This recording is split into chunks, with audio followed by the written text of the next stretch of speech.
Hello hello দোস্ত, তুই কি সাদিয়ারে নিয়ে ভাগছোস? দূর কি বলো উল্টা পাল্টা। আরে সাদিয়ারে তো কোথাও পাওয়া যাচ্ছে না। আর এদিকে সাদিয়ার মা অসুস্থ হয়ে হসপিটালে ভর্তি। শোন, আরো একটা ব্যাড নিউজ আছে। সাদিয়ার বাবা তো সোহান, হামিম আর রনির নামে থানায় জিডি করে দিছে।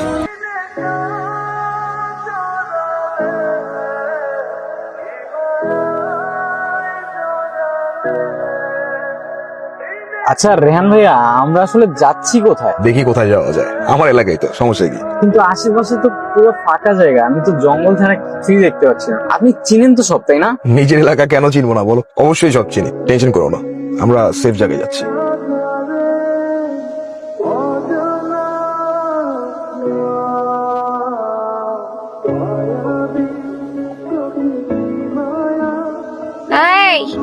নিঝর, কি হয়েছে? গাড়ি থেমে আছে কেন?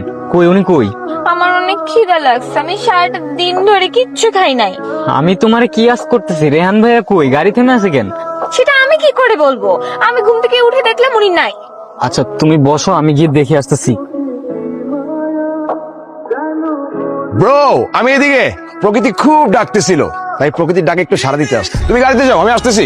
ও ভাইয়া সরি সরি, আমি তাহলে গাড়ি থেকে ওয়েট করতেছি। কি উনি হইছে? একটু আসতেছে, উনি 5 মিনিট একটু ওয়েট করো। শোনো, তোমাকে লাস্ট টাইম আমি বলতেছি, তুমি আমাকে বার্গার এনে দিবা নাকি আমি গাড়ি থেকে নেমে যাবো? আরে বাবা, এই ফাঁকা বনের মধ্যে আমি কোথা থেকে বার্গার আনবো? আমি কিছু জানি না, আমার এখন বার্গার লাগবে, আমি বার্গার চাই চাই। এমনি বললে কেমনে হবে? এখানে কোনো রেস্টুরেন্ট আছে? আমি কোত্থেকে বার্গার আনবো বলো তুমি? তার উপরে আবার বৃষ্টি পড়তেছে, এই বৃষ্টি পরে আবার নাই। তুমি কি আমাকে বার্গার এনে দিবা নাকি আমি গাড়ি থেকে নেমে যাবো? জেদ করতেছো কেন? বুঝার ট্রাই করো জিনিসটা। আমি কোথায় পাবো এটা বুঝতে তো হবে রে ভাই। তুমি আমাকে বার্গার এনে দিবা নাহলে আমি গাড়ি থেকে নেমে যাবো। আমার পাপ্পা কত ভালো ছিল, বললেই আমাকে বার্গার এনে দিত। আর তুমি খুব তো বলছিলা তুমি যেটা চাইবা আমি তোমাকে সেটাই এনে দিব। আমি যেটা বলছি আমি করব, কিন্তু এই বন জঙ্গলের মধ্যে আমি কোথা থেকে বার্গার আনবো? তোমার তো বিষয়টা বুঝতে হবে, তাই না? আমি কিছু জানি না, আমার বার্গার লাগবে মানে বার্গার লাগবে, আমার খুব ক্ষুধা লাগছে। কি হলো ভাইয়া, গাড়ি থামালেন কেন? ওই যে বাগানটা দেখতেছো, এই বাগানের পিছনে ভালো একটা রেস্টুরেন্ট আছে, মানে তুমি 300-400 টাকার মধ্যে ভালো বার্গার পাবো। 300-400? আসলে ভাইয়া আমার কাছে তো আসলে 300-400 টাকা দিয়ে এখন বার্গার কেনার মতো ওয়ে নাই। 50-60 টাকার মধ্যে কিছু হইলে। নাও। না ভাই, আমি আপনার টাকা নিতে পারবো না। কেন? ও আমার গার্লফ্রেন্ড না, ওর জন্য যা করব আমি করব। আমি অন্য কারোর টাকা নিতে চাই না। আরে বোকা ছেলে, তোমরা তোমার ভাই বোনের মতোই, সমস্যা কি? নাও। আরে ধুর, নাও তো, খিদায় আমার পেটটা জ্বলতেছে।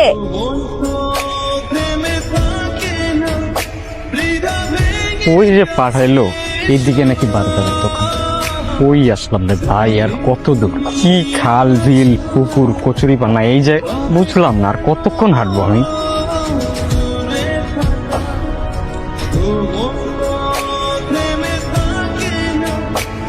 ওই পাঠাইলো কত দূর, আর কতক্ষণ হাঁটবো?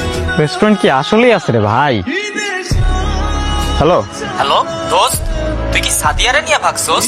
দূর কি বলো উল্টা পাল্টা। আরে সাদিয়ারে তো কোথাও পাওয়া যাচ্ছে না।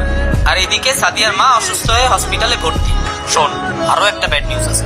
সাদিয়ার বাবা তো সোহান, হামিম আর রনির নামে থানায় জিডি করে দিছে। ওদের বাসায় তো পুলিশ এখন তল্লাশি চালাচ্ছে। ওদের নামে কেন জিডি করছে? ওরা কি করছে? সাদিয়ার বাবার সন্দেহ হয় এদেরকে, তাই করছে। তাই বলে এত তাড়াতাড়ি জিডি করে দিবে? তুই তো জানিস সাদিয়ার বাবা কেমন। আমি জানি তোরা সাদিয়ার মধ্যে কিছু একটা আছে। যা করিস মামা বুঝে শুনে করিস। আরে ধুর, হুদাই পেঁচাল, বাদ দে তো।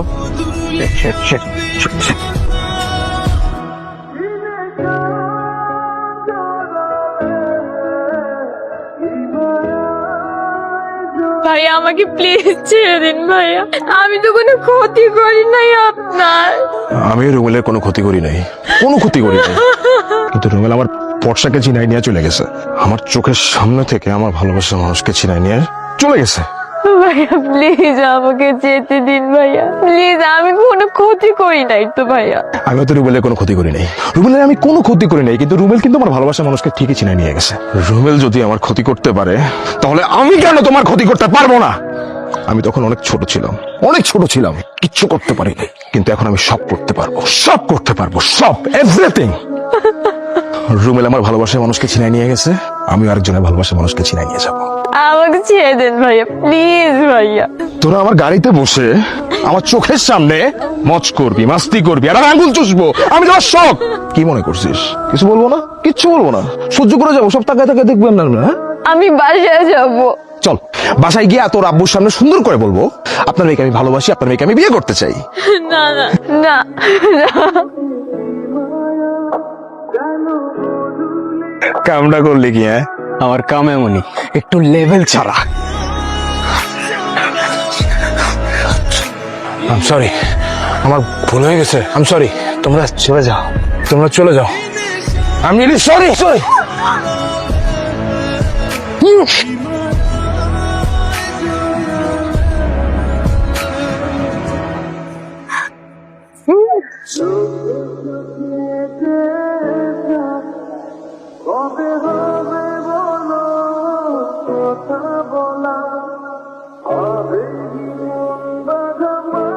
আমি আর পারবো না, আমার পা পুরো ফুলে গেছে, আমি আর দৌড়াতে পারবো না, তুমি একটা গাড়ি ম্যানেজ করো। আমি এই জঙ্গলের মধ্যে এখন কই থেকে গাড়ি নিয়ে আসবো? এমনি একটা ঝামেলার মধ্যে পড়ছি। আমি কিচ্ছু জানি না, আমি আর হাঁটতে পারবো না। এখন আমি এই জঙ্গলের মধ্যে কই থেকে গাড়ি ম্যানেজ করবো? আগে তো খুব বলছিলা এইটা করবা সেটা করবা, আর এখন একটা গাড়ি ম্যানেজ করতে পারতেছো না তুমি। চলো, আমি বলতেছি চলো, আমি সামনে গিয়ে আমি কিছু একটা ম্যানেজ করে ফেলবো, চলো না। যাও তুমি, আমার যাওয়া লাগবে না, ডু সামথিং, নাইলে যাও। তোমাদের এই মেয়েদের না এই একটা সমস্যা, সিচুয়েশন বুঝো না তোমরা। যাও তুমি যাও। কথা না বললে নাই, যাও।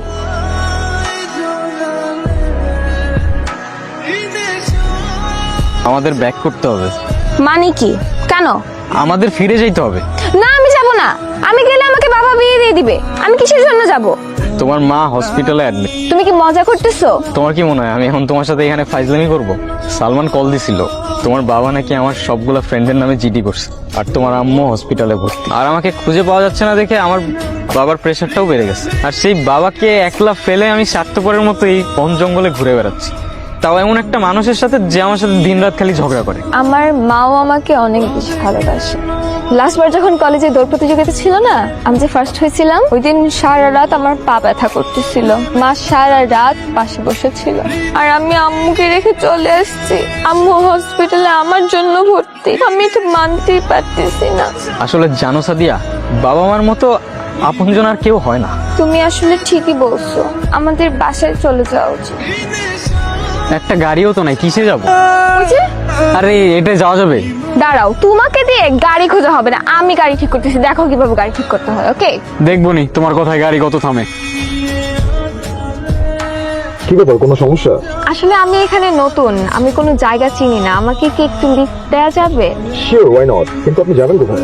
গাজীপুর। আচ্ছা, গাজীপুর, আমার এলাকাতেই যাবেন, আপনি উঠেন, সমস্যা নেই। Thank you. এক্সকিউজ মি, আপনি কে? না বলে গাড়ির মধ্যে আপনি উঠছেন, কে আপনি? মাইসেলফ নির্জন, ওর boyfriend. Boyfriend? Wait wait wait, let me clear, আপনারা দুজন গার্লফ্রেন্ড বয়ফ্রেন্ড, রাইট? ইয়া। আপনারা যাচ্ছেন কোথায়? আসলে আমরা বাসা থেকে পালিয়ে এসেছি। বুঝতে পারছি। আসলে আমি স্কুল লাইফে একটা মেয়েকে ভালোবাসতাম, আমার সাথে বিয়ে হয়নি, তার বাবা জোর করে অন্য ছেলের সাথে তাকে বিয়ে দিয়েছিল, তাকে আর পাই নাই। সেই কষ্টটা এখনো মনের মধ্যে অনেক যত্ন করে বসে রেখেছি। নো প্রবলেম, আমি আপনাদের হেল্প করব, আপনাদের যেখানে যাওয়ার দরকার, যেখানে যা দরকার আমি সব হেল্প করব, আমি আছি। Thank you. থ্যাংক ইউ ভাইয়া। চলেন যাই।